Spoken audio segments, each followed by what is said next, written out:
መቀሌና አዲስ አበባ የተለያዩ ሰው ናቸው ግራ ገባን ለቀደመው ስርዓት ነው ታማኝነታቸው ወይስ አሁን የለውጥ ኃይል ነኝ ለሚለው የሚሉ ነገሮች በተለያየ መልኩ አያለው መቀሌ ስትሄድ ሌላ እዚህ ስመጣ ሌላ መሆን አለብኝ የፖለቲካ ራሴ አቋም አለ ማምንበት ፖለቲካ አለ አቋም የያዝኩበት ፖለቲካ አለ እዚህ ስመጣ ደግሞ የተሸንኩበት አለ በህገ መንግስቱን የተሸንኩት ለህገ መንግስቱና ለፌደራል ስርዓቱ ጥብቅና አለ ለዚህ የሚቆም ለህገ መንግስቱና ለፌደራል ስርዓቱ የሚቆም ማንኛውም ፓርቲ ከጎኑ ነኝ በዚህም በህገ መንግስቱ የሚደራደር ካለ በብሔር ብሔረሰቦች ህዝቦች የሚደራደር ካለ ግን አቋሜ የተለየ ነው ስለዚህ እኔ የማልኩት እዚህ ፌደሬሽን አፈ ጉባኤ ሲሆን የማልኩት ኢህአዴግ ሁኜ ነው የማልኩት አይደለ አሁን ኢህአዴግ ነው ተሰው አዎ እስከ ታዲያ ሁለተኛ መሐላ አልፈጽም ነው እንዴ ወይም ሁለተኛ መሐላ አልፈጽም ማለት ነው ስለዚህ እዚህ ሲሾ ሁለት ገቢ ፓርቲ ነው ያለን ማለት ነው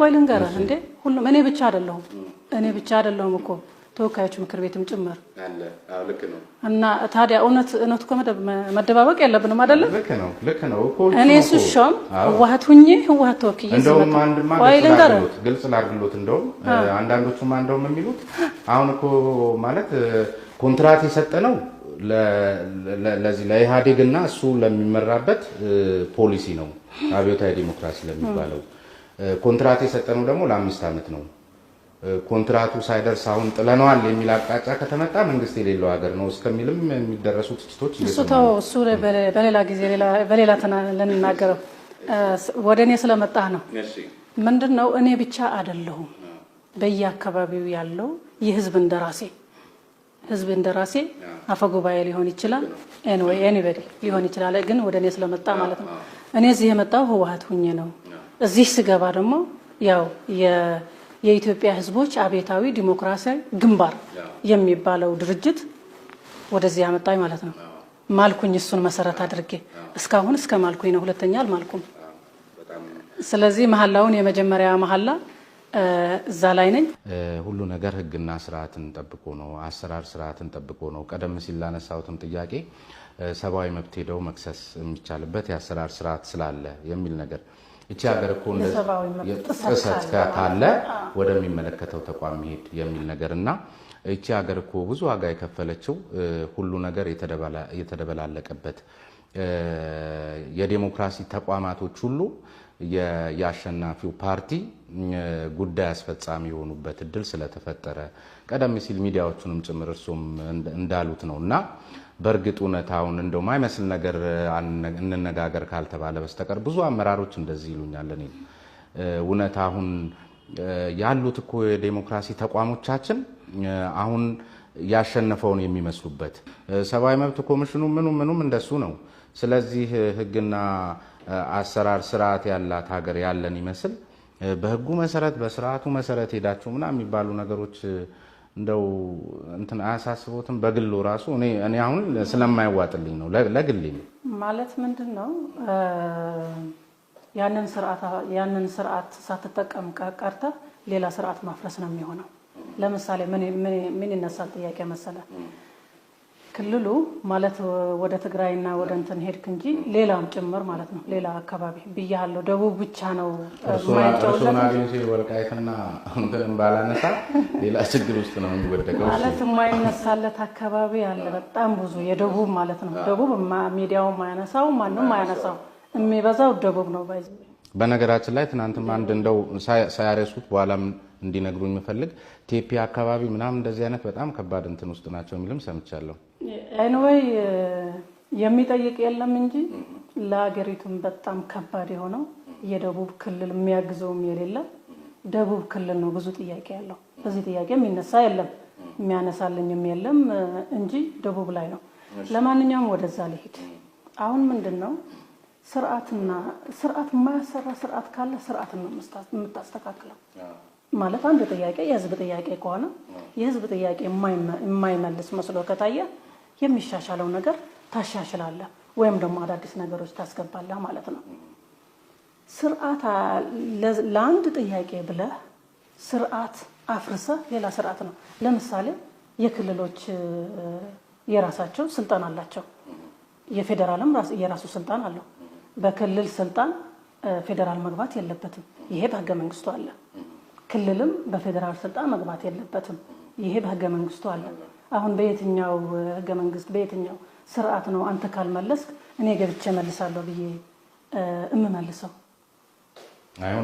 አይሆንም። ራስን በራስ ከእንትኑ ጋር ብዬ ነው ስርዓቱ ህግና ስርዓት የሚለው ከእንትኗ ጋር እያይዘው እንዲመልሱልኝ ነው። ከዚህ ከሰብአዊ መብት ጥሰት ሲፈጸም የሰብአዊ መብት ኮሚሽን ከተቋማቶቹ ጋር ከዲሞክራሲ ተቋማቶቹ ጋር እያይዘው እሱ ምን መሰለ ዲሞክራሲ ተቋማት ከመገንባት አንፃር ጋፕ እንዳለ ያው ሁላችንም እናውቀዋለን። ዲሞክራሲ ተቋማት ራሳቸውን ችለው በራሳቸው ለህዝብና ለህሊናቸው ለህሊናቸው ምንድነው የሚባለው ታማኝ ሆነው ከመሄድ አንፃር ክፍተት አለ። አሁንስ ተሻሽለዋል ወይ አልተሻሻለም? እሱ የራሱ እንትን ሊኖር ይችላል። ግን በወልቃይትና ወይም በትግራይ ያሉ ልበለው ወልቃይት ብቻ ስላልሆነ የሚነሱ እሾዎች ግን ለትግራይ ነው መተው የሚገባው ነው። ይሄ በተደጋጋሚ የማነሳው ነው። ይሄ በተደጋጋሚ በአማራ ክልል የሚነሳው ማንኛውም የህዝብ ጥያቄ ለአማራ ክልል ነው፣ ለአማራ ክልል መንግስት ነው መተው ያለብን። ለምሳሌ የቅማንት እኮ አለ የመዋቅር ጥያቄ ማለት ነው። የመዋቅር ጥያቄ እስካሁን ያልተፈታው የማንነት ግን ይሄ የማን ነው? የአማራ ክልል ነው። ምክንያቱም የቅማንት ህዝብ ከማንኛውም በላይ የሚቆረቆርለት የአማራ ክልል መንግስትና ህዝብ ነው። ከዚህ በላይ እኔ ነው ማቀልህና እኔ ሄጄ ፈታልሃለሁ ካልክ የህዝብ ሉዓላዊነት ይሸረሸራል። ስለዚህ ክልል ሊፈታው አልቻለም። ቀነ ገደቡ ካለፈስ በተቀመጠው አሰራር እና ህግ አለ እኮ ህግ አለ። እሱ ህግ አለ። ለምሳሌ የማንነት ጥያቄ ከ2 ዓመት በላይ ካሳለፈ ፌደሬሽን ገብቶ ይፈታል። ከ2 ዓመት በላይ የሆነው ጥያቄ ከዛ አካባቢ አሁን እስካሁን የመጣ የለም።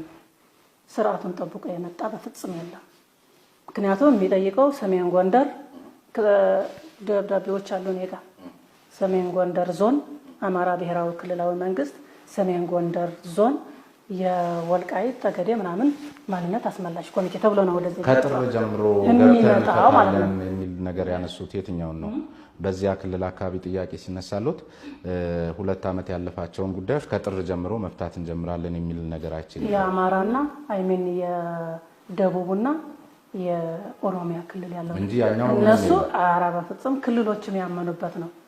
ክልሎች ሳያምኑበት አዎ ጥያቄ ተነስተዋል ሳይል አንተ አላወቀውም እንጂ አንተ አታውቀውም እንጂ ልትፈታው አትችልም እንጂ እኔ እፈታልሃለሁ ብሎ መግባት ችግር ነው። ከዚህ ጉዳይ እንድንወጣ ግን እንደው በአደባባይ በምናየው ደረጃ ምን ማለት ለፖለቲካ አሁን ባለው ገዢ ፓርቲ ላይ የሚገኙ የአማራ ክልል አመራሮችም ሆኑ በትግራይ በኩል ያሉ አመራሮች እነዚህ የወልቃይት የራያን የመሳሰሉትን ጉዳይ በተመለከተ በአደባባይ እያነሱ እነዚህም ወደዚህ ተቆርቋሪ በሚመስል መልክ እነዚያም ወደዚያ ተቆርቋሪ በሚመስል መልክ ሰጣ ገባ ውስጥ የገቡበትን እድል እናያለን። ምን ማለት ነው ታዲያ? ይሄ የፖለቲካ ጨዋታ ነው፣ በእኔ እምነት ማለት ነው። ይሄ የፖለቲካ ጨዋታ ነው እና የፖለቲካ ጨዋታ ከሆነ ስርዓት አብዙብን በየአደባባዩ በየቴሌቪዥኑ አጥባቸውም እንዴ? ወይላ ነገር ማንነት በምንም ታምራ ያጣላ እንዴ? አንተ ስሜነን አይደለ? ስለዚህ ለምን ብዬ ነው እገሌ ብዬ የምጠራ? ስለዚህ እገሌ ነኝ የምትለው አንተ ራስህ ነህ።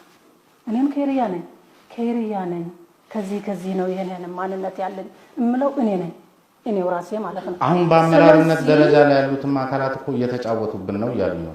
በአመራር ያለው አካላት የፖለቲካ ፍጆታ ነው እንጂ ከህዝብ ጥያቄ ውጭ ከሆነ የፖለቲካ ጨዋታ ነው። ትልልቅ አመራሮች እኮ ናቸው ትልልቅ እሱማ በየመድረኩ እየተነሳ አይደለ? እንደ ለምሳሌ ባለፈው አምና 2011 እኮ መድረክ አዘጋጅቼ ይሄ በማዕከላዊ ኮሚቴው ወሰነናል ተብሎ እኮ ጥያቄ ተነስቶልኛል። ማዕከላዊ ኮሚቴ የሚሆን ሌላም ይሁን ኢቭን በፌደራል ያለው ፓርቲም ይሁን የብሔር ብሔረሰቦች ማንነት የመወሰን መብት በፍጹም የለው። ይሄ በደንብ አስምርልኝ። ማንንም የመወሰን መብት የለው፣ መንግስትም ጭምር ማለት ነው። ማንነት አይሰጥም። የሚሰጠው ህዝብ ራሱ ነው የሚወስነው። ስለዚህ በህወሓትም ጭምር አንተ አማራ አይደለም ትግራይ ነህ ብሎ የማለት መብት የለውም።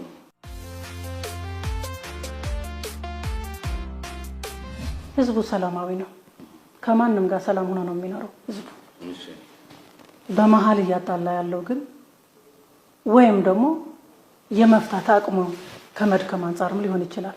ችግሮቹን በደንብ በሚገባ አጥንቶ ፈጣን ይሆናል እና ትክክለኛ የሆነ ምላሽ ከመስጠትም አንፃር ሊሆን ይችላል።